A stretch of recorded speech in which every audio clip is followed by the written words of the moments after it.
Ladies and gentlemen, it's my great pleasure to introduce our first high-level conversation focusing on U.S. foreign policy priorities. And I believe we have a slide that goes along with that. Let's see if we can get that up on the screen.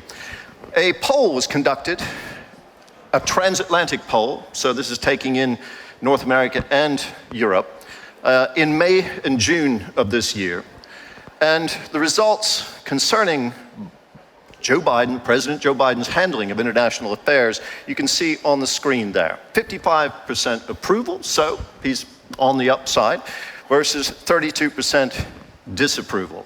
Of course, there are lots more numbers going along with that, and I'm sure my colleagues here at the Warsaw Security Forum can give you details on that if you wish. I haven't seen all of the results of the poll myself, but it's very different in different parts of the world. Right now, we're going to get an idea of where U.S. policy priorities lie. We have this high-profile, high-level conversation led by news anchor Katarzyna Sławińska.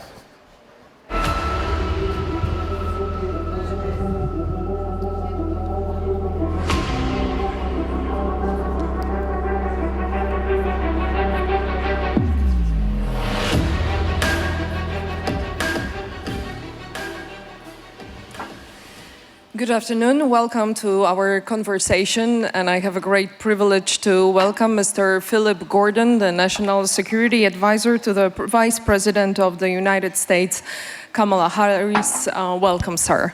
Thank you. And again, I'm Katarzyna Sławińska. I'm foreign news editor and reporter at TVN's nightly news show called Fakty. And the topic of our conversation is the US foreign policy priorities in the era of global rivalry. It's impossible, of course, not to start with what's going on in Ukraine with Russia's aggression on Ukraine.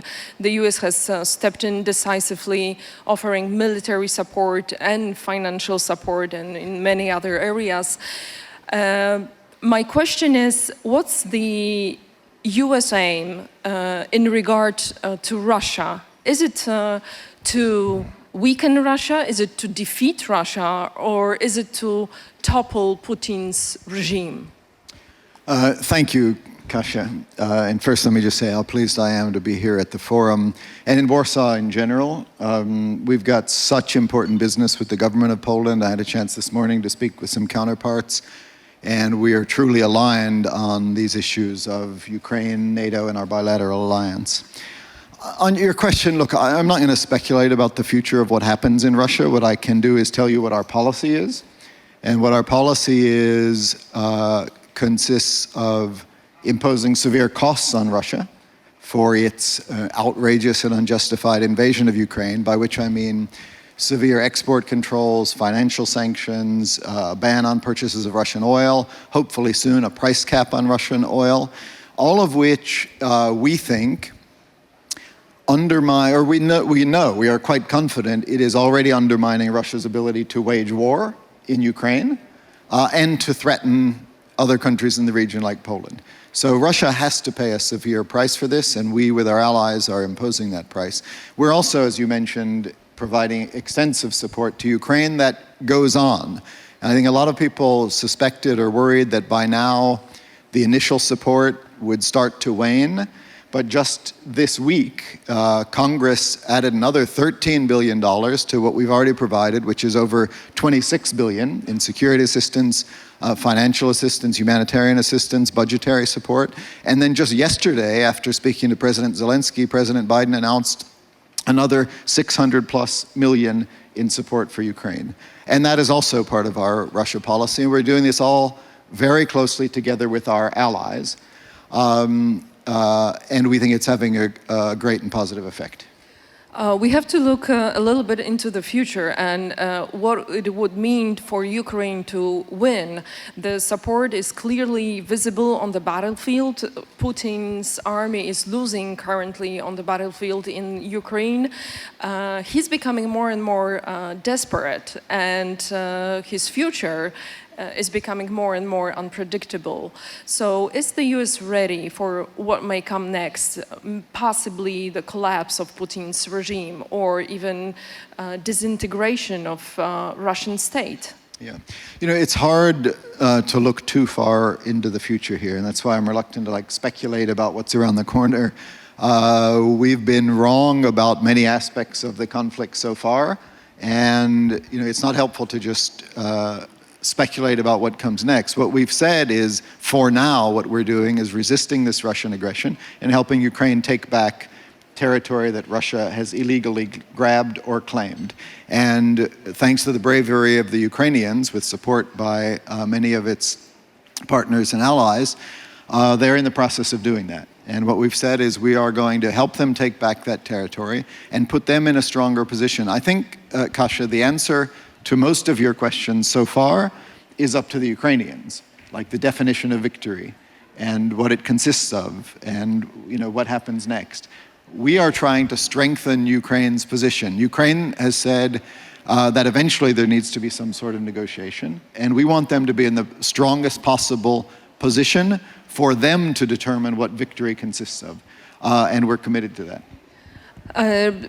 President Zelensky recently said after the Putin's annexation speech that he is willing to negotiate with Russia, but not with President Putin, with whoever may come after him. And President Biden famously said here in Warsaw during his March speech, for God's sake, this man cannot remain in power. So I understand your point about not speculating about the future, but being ready for this future. Is it a U.S. policy to try to see Putin go away? No, that's not U.S. policy to create regime change in Russia, and we've been very clear about that. You mentioned the president's comments. And what we said about that is a natural comment for anyone to make, looking at the atrocities that are taking place caused by Putin. And I think that's a perfectly understandable reaction to have that feeling. And I think it's the feeling of many around here and in Ukraine, and it was what President Biden expressed when he was here. But we don't have a policy of regime change. Our policy, as I said, is to impose severe costs on Russia for this aggression, to support the Ukrainian people in liberating their territory. Everything what Russia does in Ukraine, attempts at land grab and also aggression on Ukraine, is really closely watched in Beijing, of course, in the context of its ambitions about Taiwan. Do you think that all this concentration on NATO's eastern flank, on this conflict going on in Europe, has downplayed the US commitment to the security in the Pacific? So we have to do and can do more than one thing at a time. There's always speculation. Does a pivot to Asia mean abandoning Europe? I would say two things. Yes, we are still focused on Asia. China is a colossal power that can in many ways rival the United States, and we have to be focused on that strategic challenge. We're not shy about that, and we've said that much of the history of this century will be written in Asia, and we need to be prepared for it, and we are. I actually just got back from a trip with the Vice President to Japan and the Republic of Korea, other allies that are concerned about a big neighbor. And that mission goes on, and we're not shying away from underscoring that China is central in our foreign policy. But it doesn't mean, and I think our actions underscore what I'm about to say, doesn't mean in any way abandoning other important theaters like Europe. And even as we have focused on our hugely important challenges in Asia and our alliances in Asia and the challenge in China, we have managed to find tens of billions of dollars in the US budget to back Ukraine and provide unprecedented military assistance, and to reinforce our NATO allies, including Poland, with additional force presence and troops and equipment. So it really isn't zero sum. Obviously, you have to make some choices, and there is a limited number of resources. But I think two things are true at the same time. We face enormous challenges in Asia, and we're committed to dealing with them. but we are also in total solidarity with our NATO allies. And just last point on this, because there actually are some analogies between the two. In both cases, we're doing it with our allies. I mentioned just going to Japan and the Republic of Korea. We can't succeed in Asia without strong allies. We can't succeed in Europe without strong allies, and we need both to do more and be aligned with us, and we think they're doing just that. So what's the US planning to do to counteract this rising offensive policy of China towards Taiwan? I think we've been pretty clear about that. I mean, we were most recently clear after Speaker Pelosi's visit, and China took actions that we thought were a wild overreaction to a congressional visit. There are congressional visits all the time. We have made clear our policy on Taiwan has not changed. It didn't change with that visit. We're for peaceful relations in the Taiwan Strait. We're for the status quo politically. And we believe that no one should be unilaterally trying to change the status quo. And we were troubled by China's actions of crossing the center line and shooting missiles and destabilizing the relationship. So one thing we're doing is being clear about our policy with China and with others.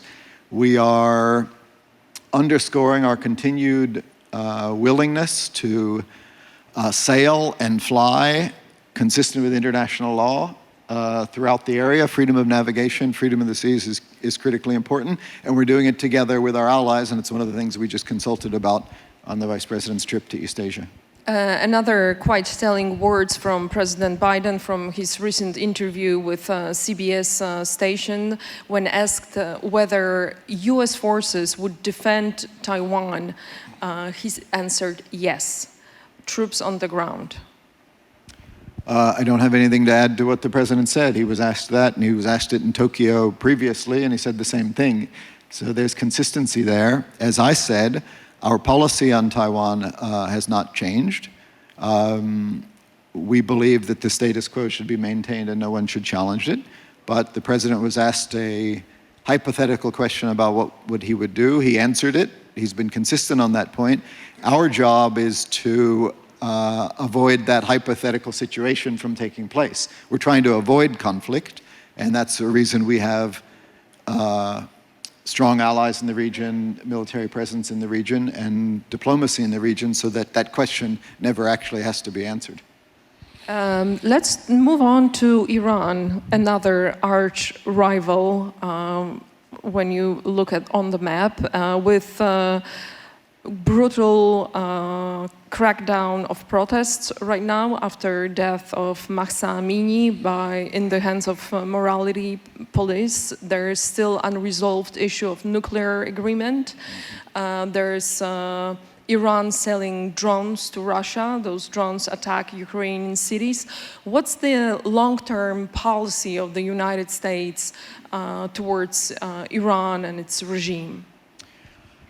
So first on the protests, which I'm glad you highlighted because they should be highlighted. Actually, the crackdown on the protests should be highlighted. You will have seen in just the past several days both the president and the vice president making statements about the rights, or what should be the rights, of Iranians to express themselves, to freely protest, in particular women, and that's where the crackdown has been mostly focused, and these women should have the right to free expression, free speech, and it is more than regrettable that the Iranian regime, instead of allowing them such freedoms, is using violence and cracking down, and we condemn that in the strongest terms. In terms of Iran more generally, you mentioned many of the issues and policies we have a real problem with, plotting against foreign officials, destabilizing neighbors, and a nuclear program that needs to be addressed. We've been pretty clear and consistent about the nuclear program. We remain ready to have a nuclear deal with Iran, to revive the Joint Comprehensive Plan of Action, only if Iran comes into full compliance. We've been seeking to negotiate that. There are still gaps. What we've said is that's in our interest, and we think the world's interest, because it blocks Iran from getting a nuclear weapon. It doesn't in any way sweep aside all of the other issues that we have concerns with, which we will continue to deal with.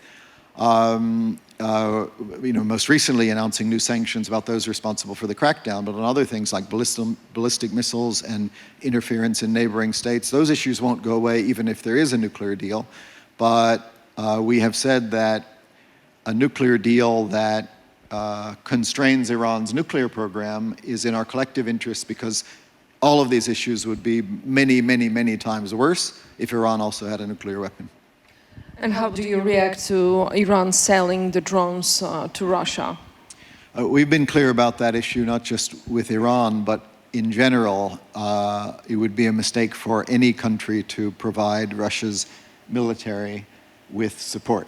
And we have put export controls and penalties in place for anybody who does so, and that applies to Iran or anybody else. Nobody should be trying to assist the Russian war machine in its land grab and atrocities, and we have sanctioned the Iranians and others for doing so. It's a lot is going on in the world right now with a war in Russia's aggression on Ukraine, with rising potential of China. Do you think that what's going on right now means that the rule-based international order has come to an end, that it's going to be a new era of just big powers competing and global rivalry? So the rules-based international order is certainly under threat. I don't want to say it's come to an end. In fact, we're fighting very hard to preserve it. The Vice President has talked a lot about this and did so most recently on this Asia trip, where we see rules being challenged. Obviously, I mean, you mentioned the most egregious example most recently is Russia, whereas President Biden said at the UN last week, this is one of the most glaring violations of the rules-based order that we've seen in a very long time. I mean, there's no ambiguity there. It's just a land grab with horrific consequences that really needs to be condemned everywhere. And so that's the most egregious example of violating the rules-based order that we all need to stand up to. Unfortunately, it's not alone. There are other examples. I mentioned being in Asia, the North Koreans continue to test ballistic missiles or to use them for signaling in violation of numerous UN Security Council resolutions. We're concerned about Chinese practices in the territorial waters and airspace of others. It is in all of our collective interests to stand up for this international rules-based order. Let's not kid ourselves. It was never perfect. There was never some moment where everybody was always abiding by the rules. But we can sometimes lose sight of the fact that if it were to completely go away, we would all be at great risk. And we're in a part of the world where we have seen it completely go away, and we know what that looks like. So I don't want to say that we're anywhere near that now. What is clear is it's being challenged, and it's the responsibility of all countries around the world that want to see peace and stability for themselves and others to stand up for it and to condemn violations of it and to give themselves the capabilities to resist it when necessary. So what needs to be done in order to protect this order, or does it need to change in any way to adapt to new challenges? Well, like I said, I mean, this is a call for everyone to stand up for rules and order and to condemn those who violate it and to resist those who violate it. And we have a lot of allies around the world. We've been talking mostly about Asia and Europe who are prepared to do so. And we can only do it collectively. The United States can't do it alone. But we need to call out those countries that are tempted to violate it. If they get away with it, and that's one reason Russia's invasion of Ukraine is so important. It's first and foremost important for the lives of the Ukrainian people, and then obviously all of the other instability that flows from it. But it's even bigger than that, as huge as that is. It's even bigger than that because there's a principle at stake. Big countries can't swallow up smaller countries, or forget big and small. Countries can't just decide that because they want to, they're going to take territory from a neighbor. If we allow that to happen in Ukraine, then where else might it happen? And that's the whole idea of rules. Taiwan or... That's one example. If you send a message and by standing up to it, when I said, to response to your question, Kasia, what can we do? And I said we need to speak out and resist it. If you make a country pay a price for doing that, you're sending a message to others around the world that there's a price to be paid.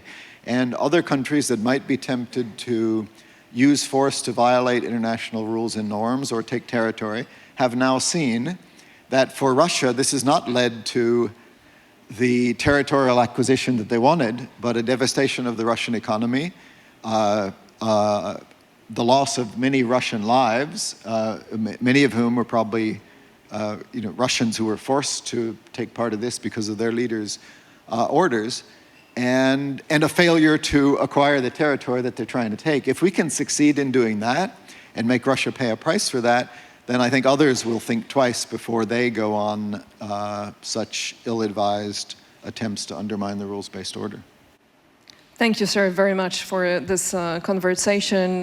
We had the pleasure to listen to Mr. Philip Gordon, National Security Advisor to the Vice President of the United States. Thank you very much. Thank you very much. Thank you.